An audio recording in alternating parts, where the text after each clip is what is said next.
Welcome to a series of alumni conversations.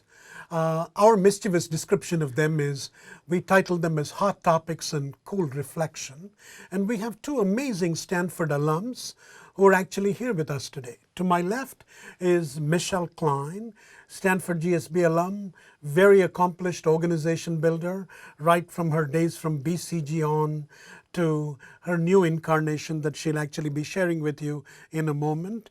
And to my right is Rob Siegel, GSB alum, a wonderful lecturer at the GSB, somebody who of course has done a lot for the school. Both of them have been extraordinarily generous alums to have given this time on our topic of understanding millennials. Welcome, Michelle. Thank you. Welcome, Rob. Nice to be here. Okay, I want to keep this very conversational. So, Michelle, let me begin with you.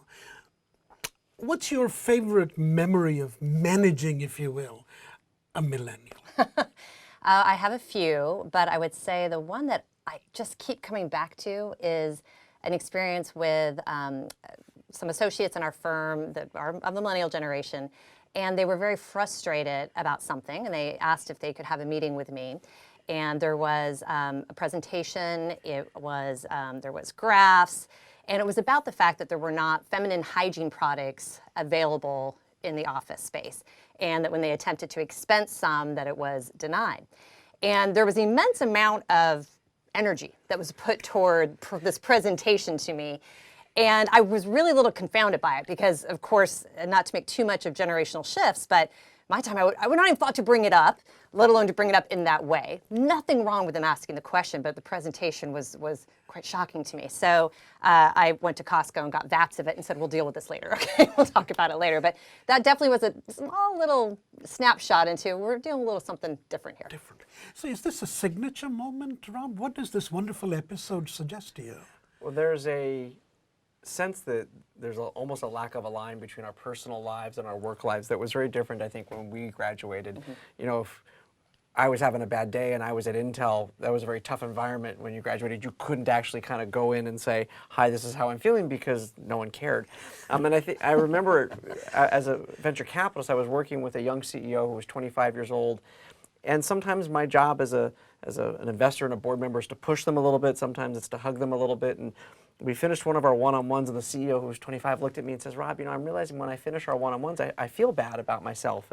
And you're pushing me to do all these things, and it's really hard.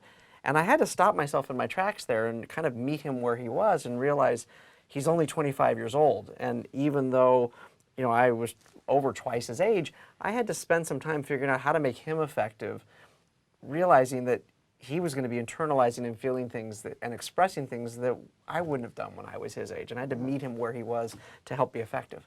Wonderful. I'd like to kind of come back to the theme of meeting them where they are. Mm-hmm. But before we do that, I want to go back to your episode, Michelle. As I was listening to it, I just sort of thought of myself, my God, work domain, personal domain.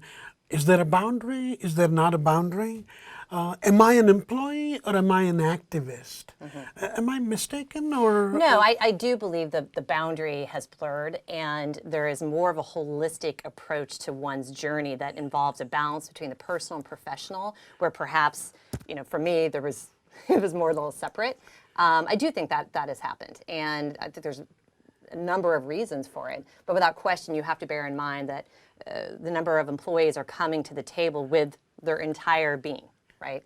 And that is this necessitates understanding that they're coming in with their personal as well.